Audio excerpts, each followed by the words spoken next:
मैं हमारे घायल सैनिकों के साहस को भी नमन करता हूं और ईश्वर से यह प्रार्थना करता हूं कि वह जल्द से जल्द स्वस्थ हो जाएं।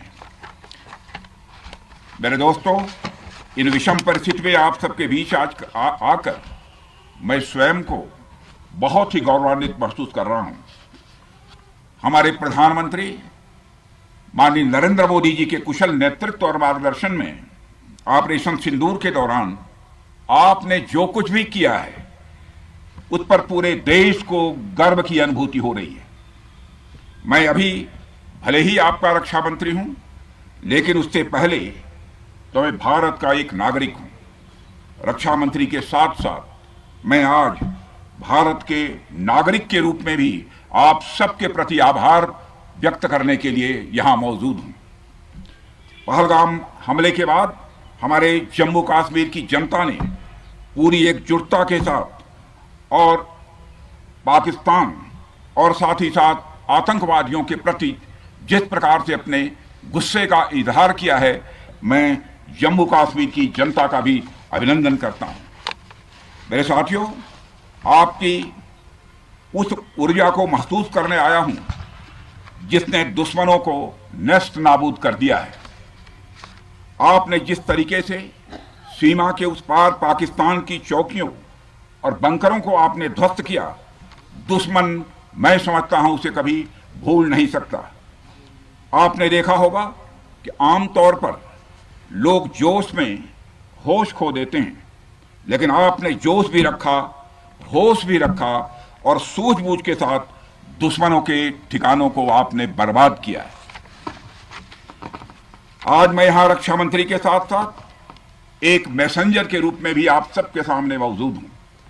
पूरे देश की शुभकामनाएं, उनकी प्रार्थनाएं और उनकी कृतज्ञता को लेकर आप सबके बीच यहां मैं मौजूद हूं। एक तरह से आप समझिए कि मैं एक डाकिया बनकर आपके बीच आया हूं और देशवासियों का संदेश लाया हूं। संदेश यह है कि हमें हमारी सेनाओं पर गर्व है। साथियों, ऑपरेशन सिंदूर सिर्फ एक ऑपरेशन का नाम भर नहीं है, बल्कि यह एक हमारी प्रतिबद्धता है, यह हमारा एक कमिटमेंट है। एक ऐसी प्रतिबद्धता जिसमें भारत ने दिखा दिया कि हम सिर्फ डिफेंस नहीं करते हैं, जब वक्त आता है तो हम कठोर निर्णय भी लेते हैं और कठोर कार्रवाई भी करते हैं। यह ऑपरेशन उस एक एक जवान की आंखों में देखा गया सपना था कि हर आतंकी ठिकाना, चाहे वह घाटियों में छुपा हो या बंकरों में दबा हो, हम वहां पहुंचेंगे और दुश्मन की छाती चीरकर हम उन आतंकी ठिकानों को खत्म करके ही हम वापस लौटेंगे। मेरे साथियों, ऑपरेशन सिंदूर आतंकवाद के खिलाफ भारत द्वारा चलाई गई अब तक के इतिहास की, मैं मानता हूं, यह सबसे बड़ी कार्रवाई है। 35-40 वर्षों से भारत सरहद पार से चलाई जा रही आतंकवाद का सामना कर रहा है। आज भारत ने पूरी दुनिया को यह साफ कर दिया है, यह स्पष्ट कर दिया है कि आतंकवाद के खिलाफ हम किसी भी हद तक जा सकते हैं। साथियों, आतंकवादियों ने पहलगाम में आतंकवादी घटना को अंजाम देकर भारत के मस्तक पर चोट पहुंचाने की कोशिश की है। भारत की सामाजिक एकता को तोड़ने का भी प्रयास किया गया है। उन्होंने भारत के माथे पर वार किया, हमने उनकी छाती पर वार किया है और छाती पर घाव किया है। पाकिस्तान के जख्मों का इलाज इसी बात में है कि वह भारत विरोधी और आतंकवादी संगठनों को पनाह देना बंद करे और अपनी जमीन का इस्तेमाल भारत के खिलाफ किसी भी सूरत में न होने दे। साथियों, आपको याद होगा कि लगभग 21 साल पहले स्वर्गीय अटल बिहारी वाजपेयी जी के सामने इसी पाकिस्तान ने इस्लामाबाद में डिक्लेरेशन किया था कि अब उनकी धरती से आतंकवाद एक्सपोर्ट नहीं किया जाएगा। मगर पाकिस्तान ने भारत को धोखा दिया है, पाकिस्तान ने भारत को छला है और आज भी वह धोखा दे रहा है। इसका खामियाजा अब उसको भारी कीमत करके भुगतना पड़ा है और यह कीमत, यदि आतंकवादी वारदातें चलती रही तो लगातार यह बढ़ने ही वाली है। हमारे प्रधानमंत्री श्री नरेंद्र मोदी जी ने दो टूक शब्दों में आतंकवाद के खिलाफ भारत की नीति को रीडिफाइन कर दिया है, इसे परिभाषित कर दिया है, जो यह कहती है कि हिंदुस्तान की सरजमी पर किया गया कोई भी आतंकी हमला एक एक्ट ऑफ वार माना जाएगा। दोनों देशों में जो अंडरस्टैंडिंग बनी है फिलहाल वह इसी बात को लेकर है कि सरहद पार से कोई बेजा हरकत अब नहीं की जाएगी। अगर की गई तो बात बहुत दूर तक जाएगी। साथ ही हमारे प्रधानमंत्री ने यह भी साफ कर दिया है, आतंक और बातचीत कदापि एक साथ नहीं चलेंगे और अगर बात होगी तो आतंकवाद पर होगी और पाक ऑक्युपाइड कश्मीर पर ही होगी। साथियों, ऑपरेशन सिंदूर की कामयाबी ने पाकिस्तान में छिपे आतंकी संगठनों और उनके आकाओं को भी यह साफ बता दिया है कि वे कहीं भी अपने आप को महफूज और सुरक्षित न समझें।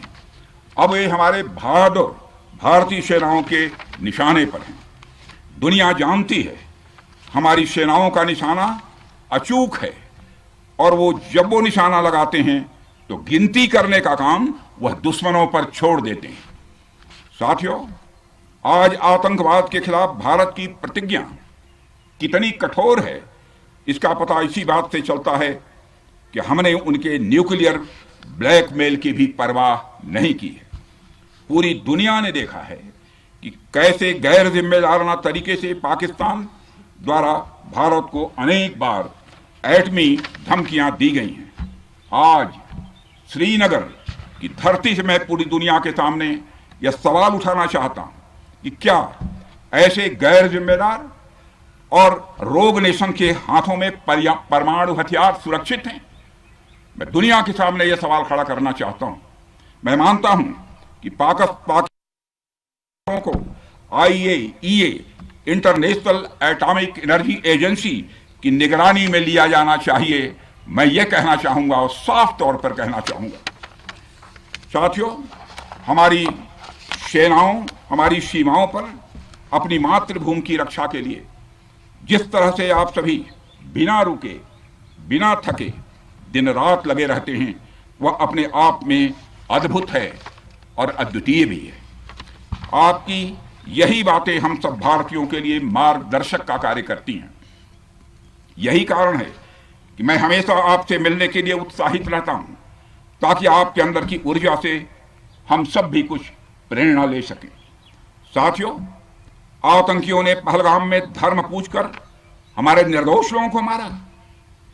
उसके बाद आपने जो जवाब दिया उसे पूरी दुनिया ने देखा है। उन्होंने यह नहीं सोचा कि आम नागरिकों ने उनका क्या बिगाड़ा है, उन्होंने ऐसा क्या किया है कि उन्हें मार दिया जाए। पर मैं यह कहना चाहूंगा, आतंकियों ने भारतीयों को धर्म पूछकर देखकर मारा, धर्म पूछकर मारा, तो हमने आतंकियों को उनका कर्म देखकर मारा है। उन्होंने धर्म देखकर बेगुनाहों की जान ली। यह पाकिस्तान का कर्म था, हमने कर्म देखकर उनका खात्मा किया। यह हमारा भारतीय धर्म है। एक रक्षा मंत्री के रूप में मुझे आप सबको बेहद नजदीक से वर्षों से जानने का और समझने का अवसर मिला है। मैं आपके साहस और पराक्रम को तो जानता ही हूं, साथ ही साथ पहलगाम जैसी घटना के प्रति आपके गुस्से को भी मैं अच्छी तरह जानता हूं। साथियों, मुझे पता है कि पहलगाम के बाद आपके अंदर गुस्सा था, पूरे देश के अंदर गुस्सा था। मुझे पता है कैसा महसूस होता है जब धमनियों में बह रहा रक्त बेकाबू होने लगे। और मुझे इस बात की खुशी भी है कि आपने अपने गुस्से को सही दिशा देते हुए बड़ी बहादुरी और सूझबूझ के साथ पहलगाम का बदला लिया है।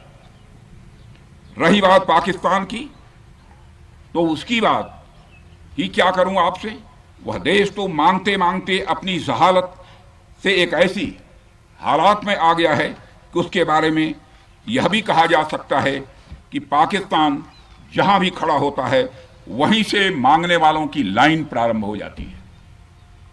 अभी आपने सुना ही होगा कैसे वह फिर एक बार इंटरनेशनल मॉनेटरी फंड IMF के पास कर्ज मांगने गया।